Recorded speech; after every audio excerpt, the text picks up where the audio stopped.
and what they go after. Now, who got in there during that particular time that you mentioned with Queen Victoria?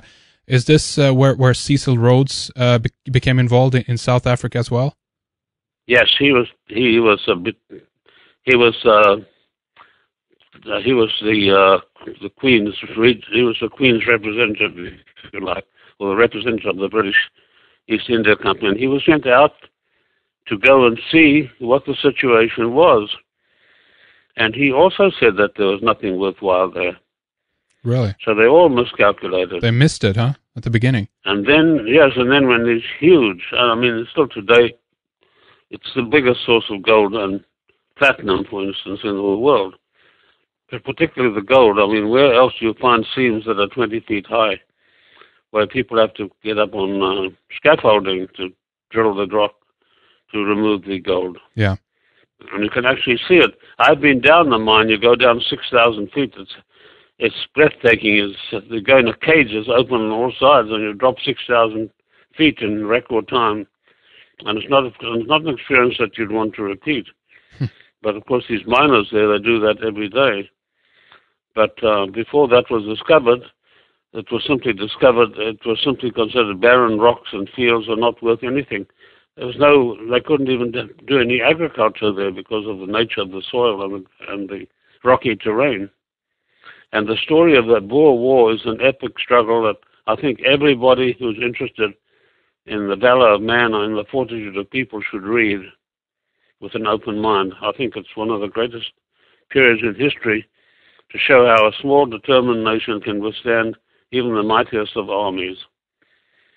Absolutely. I remember, as a kind of echoing this in modern times, I remember an article about a year ago, a little bit more, about an arms trade, an illegal one, where it was found out that, I think it was David Miliband, who in some way was participatory in helping the UK, Britain, to sell weapons to what is known as blacklisted countries. I don't know particularly if South America was involved in this, but do you think that in most cases also this is why we've seen so many of the civil wars in many of the African countries as well? It's almost like undoubtedly, especially in places like Somalia and so on. Right, they're being funded on one hand.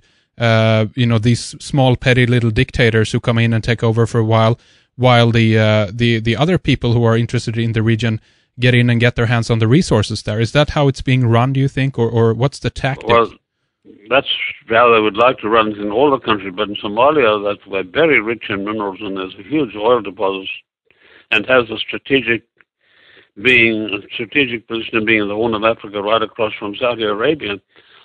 But they haven't been able to subdue the people. You've got these pirates operating there, and they're defying all the navies of the world and sailing out as much as 400-500 miles out of the coast of the small boat and attacking big oil tankers.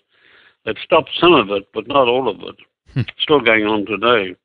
So there are countries where they don't succeed. Somalia is particularly one of them. Interesting. So what do you think in terms of who gets to access some of these resources then? I mean, obviously in the case of South Africa and so forth, the people in that region have obviously seen nothing of all that tremendous wealth. But if we go back to this idea of the States, the United States and Afghanistan again, who do you think will get to lay their hands on some of these mineral resources? Who will benefit from that? Only these multifaceted corporations, these giant corporations, and only the ruling elite will get it. The ordinary people in South Africa do not benefit from the gold or any of the minerals that are found there. It's all shipped to London. Everything is dealt with out of London through an organization called the De Beers organization. And that is a company that's a very enormous conglomerate, Anglo-American actually it's called now. And they do all the trading in London, and the people in South Africa never see any. The ordinary man in the street, if there's such a thing, don't see anything, nothing. Not one penny of this goes into their pockets. I remember De Beers obviously are involved in the diamond trade, as it were, as well. And they were, of course, they were involved in the diamond trade. They exploited the diamond trade and got their claws into that as well. But the gold was what they really went after in a big way. Okay, and they were willing to fight a major war over it, in which they got soundly defeated. Now, is this only because they want to get richer and have more and more money, or is it actually something that they're doing with these resources, John? Well, I don't know what they're doing with the resources. I don't think they do anything much to benefit the country. I can't see any development projects that are purely intended for the well-being and the welfare of the people. I don't see any of this money going to make a lesser tax burden or anything like that. I don't know where the money goes to, but certainly not to the ordinary people. No. Not by a long shot. In the case of De Beers as well, I remember a documentary seeing that there is actually an abundance in terms of diamonds, but they choose to keep them, much of them, off the market to actually, jack the price on the few diamonds that they do put out in circulation. De Beers has untold billions of dollars stashed away in their vaults in London. Yeah. And in order to keep the price of diamonds high, they release only a fraction of that every year to certain people who buy what they call sites from them. Privileged people who are allowed to buy small quantities, and those go to the cutters, diamond polishers in Amsterdam and other places where these industries are centered. But it's only a tiny fraction that's released every year. And the diamonds are so prolific, and if you go to Southwest Africa, there's a part of it on the sea, on the ocean there, on the Atlantic Ocean, that's called the Diamond Coast. It's also called Skeleton Coast, because so many ships have been wrecked there on sandbars. The shifting currents create sandbars, and where they were previously free channels before, and ships are wrecked, and of course there's no water. They get down there and they die of thirst. The crew that managed to escape a drowning death die of thirst. So if you go there, and I've had contact with the man who actually went in there and was able to get out with his life. It's guarded by a huge international police force, and they have sensors. If you walk on the ground, it shows any movement on the ground, shows on these sensors miles away, and they come rushing up to find out what you're doing there. But he told me that the ground is littered with diamonds as far as your eye can see, rough diamonds. He said they're lying around everywhere, thousands of them. And he said that's why they keep this international police force there with special high-grade sensors and cars that can traverse the desert in a very short space of time to keep people from going in there and getting access and coming out with bags full of the diamonds. So you can see what a controlled thing. It's just a question of supply and demand. And so it is the short supply and the high demand that keeps the prices of diamonds inflated. That's right.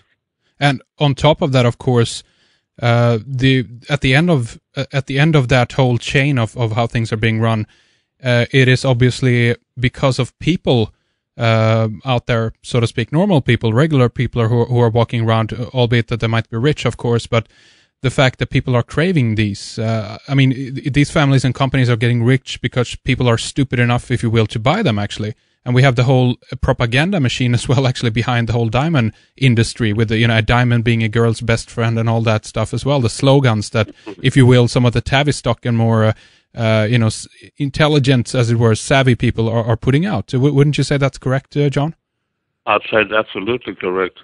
Absolutely correct. They've created this false demand, if you will, this artificial demand for diamonds. And I'm not talking about industrial diamonds. Now, those, of course, are found in prolific quantities also, but that's to tip machine tools, and that's a necessary adjunct for industry and trade. Yeah. I'm talking about the gemstone quality diamonds. And we've been taught that the girl must have a diamond engagement ring. Nothing else will do, and that's, of course, creates a demand worldwide. Yes. And the bigger the rock, the better, right? So that's right. what the guys go out and hunt for, yeah. I don't think there's a country in Europe or anywhere in the world, former British possessions in Canada, Australia, New Zealand, I don't think there's a girl who'd accept anything other than a diamond engagement ring. If she's going to be betrothed to some gentleman she's promised her hand in marriage, the return is a diamond ring to show that this has been made. and nothing else will do but a diamond. And of course, that there's an enormous demand for diamonds.